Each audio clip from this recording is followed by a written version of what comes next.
हकियावा गड़िया में कि हमारा घूमे के मनवा करो हकियावा गड़िया में।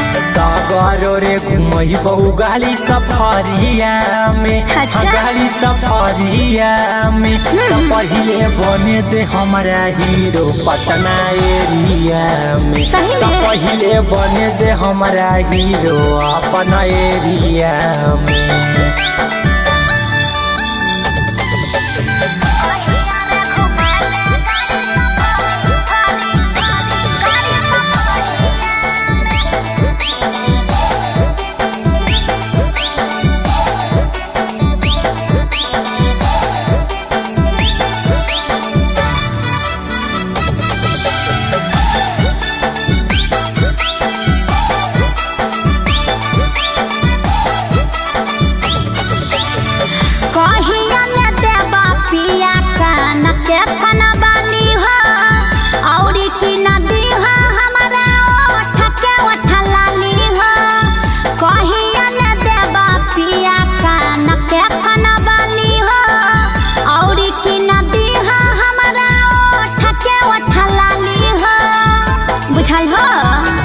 आगे जहिया हम बनबो दुल्हा तो हमर दुल्हन गे जे जे तोले रानी सब देबो की नगे।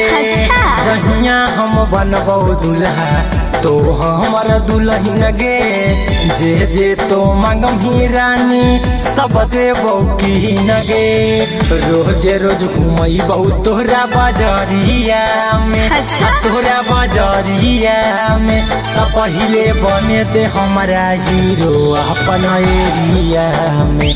तो पहले बने दे हमारा हीरो नवादा एरिया में।